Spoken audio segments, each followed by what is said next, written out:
Ben ritrovati amici ancora una volta da Iber Di Marti. Oggi sono qui con voi a parlare di peso, ma non del mio peso, del peso degli strumenti musicali che ci portiamo in giro perennemente, anno dopo anno, anzi per tutta la vita. Fatemi sapere qui sotto nei commenti cosa ne pensate. Negli anni gli strumenti musicali tecnologici hanno sicuramente acquisito dei pro, tipo la tecnologia sempre più avanzata, processori veloci, schede più piccole, peso ridotto, ma d'altra parte prezzi lievitati enormemente, come quando facciamo la pizza. Il musicista si trova spesso di fronte a una vita musicale frenetica. Si trova davanti a location che quando va bene vogliono una postazione interno sala, quando va malino la postazione interno sala più la postazione DJ set, tutte e due autonome con amplificazione, cavi, mixer, eccetera eccetera. Quando va male, postazione aperitivo, postazione sala, postazione DJ set. Quindi capite che il peso degli strumenti diventa una parte fondamentale per la vita e la salute del musicista. Da qui non si scappa. L'unica ditta che oggi continua ancora a produrre expander è la Ketron, con SD90, SD40, il Mid-J. Tutte macchine molto belle, però bisogna fare attenzione, perché quando noi compriamo proprio le ammiraglie, queste ammiraglie hanno delle bellissime tastiere che sono tarate per la macchina stessa, quindi con aftertouch dinamica per la sound library della tastiera.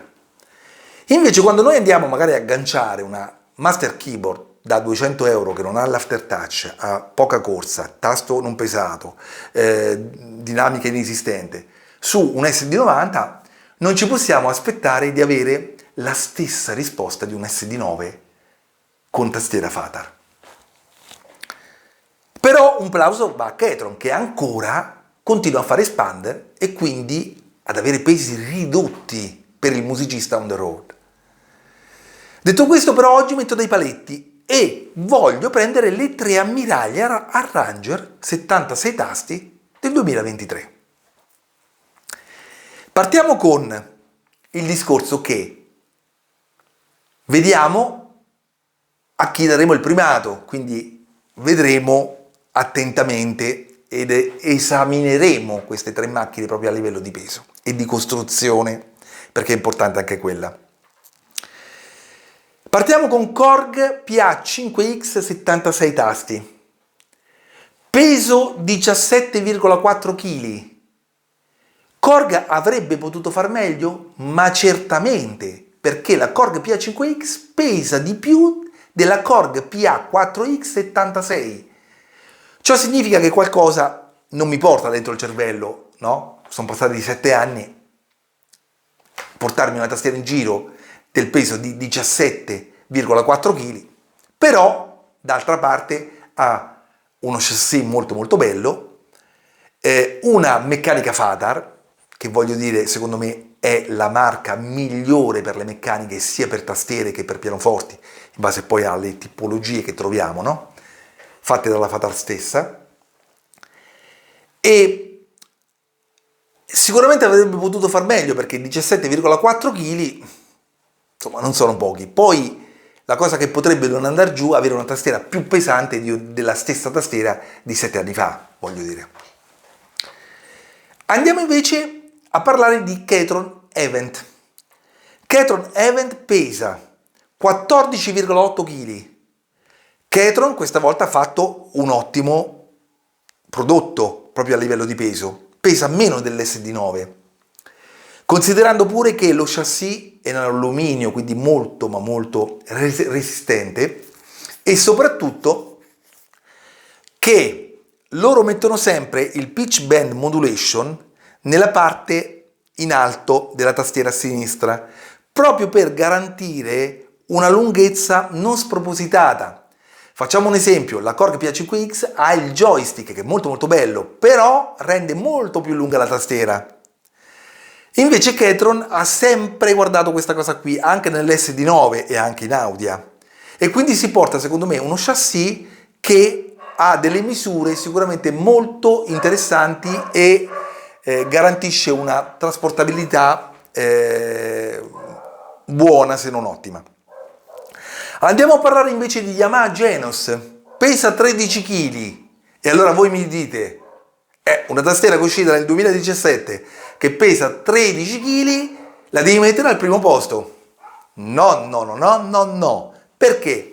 Perché è vero che Yamaha Genos pesa 13 kg, ma a me di Genos non è piaciuta sia la parte della tastiera che non è a passo lungo, quindi a me, in base alle mie preferenze, non è piaciuta, e in più il discorso dello chassis, che è uno chassis astronave come sono abituati a fare in casa Yamaha per distinguersi dalla concorrenza, ma che è fatta di plastica molto leggera e di una verniciatura opaca che si macchia subito e si riga subito.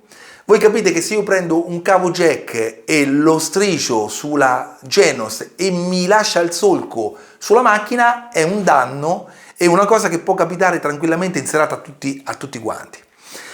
Quindi non la metto al primo posto, proprio perché per la scarsa qualità costruttiva a me non è piaciuta proprio la scocca, e questo è ovviamente, ripeto, un mio pensiero, quindi non deve essere uguale per tutti. Lasciatemi qui sotto nei commenti cosa ne pensate, no? Ditemi la vostra assolutamente, nel bene e nel male, accetto tutto, però se devo essere onesto non mi è assolutamente piaciuta. Speriamo che magari con Genos 2, magari anche col peso di 14 kg, però ci regali uno chassis un po' più robusto.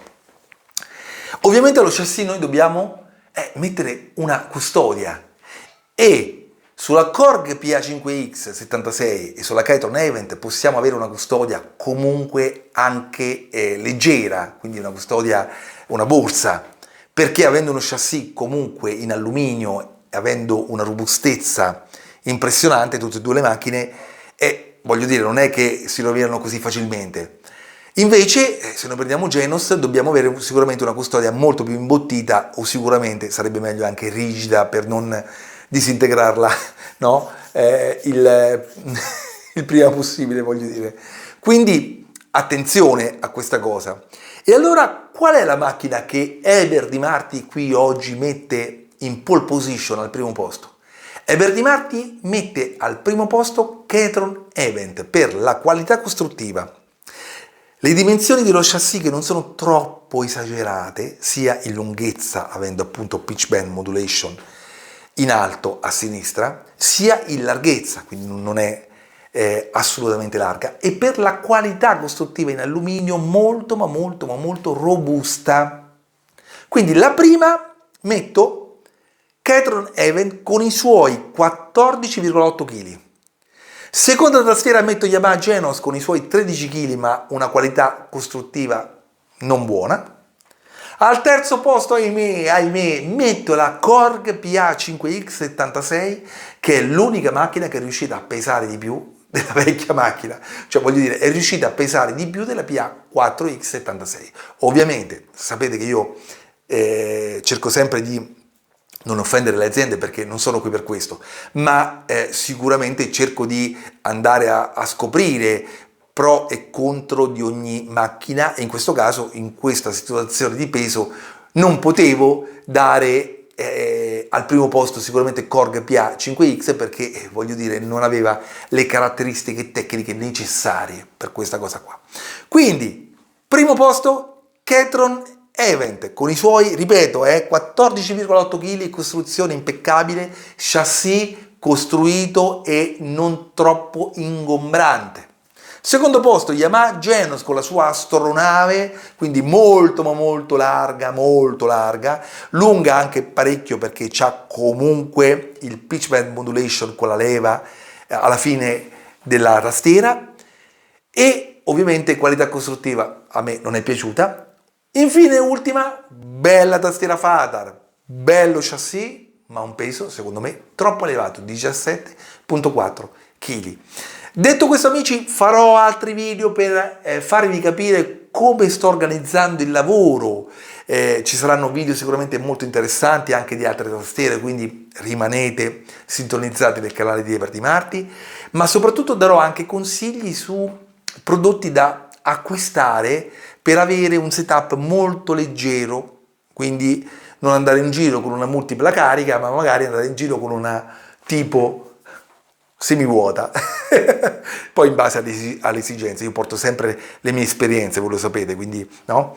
Quindi voglio sapere ovviamente nei commenti cosa ne pensate, ditemi anche se non siete d'accordo con me. Io voglio dire, faccio questi video apposta, anche alle volte provocatori, proprio per vedere anche cosa rispondono gli utenti di tutte queste marche di tastiere. Pollice in su, cliccate sulla campanella, iscrivetevi al canale e mi raccomando, non perdiamoci di vista perché ci saranno delle bellissime novità in arrivo. Un abbraccio grandissimo da Everdi Marti e ci vediamo al prossimo video. Ciao da Ever!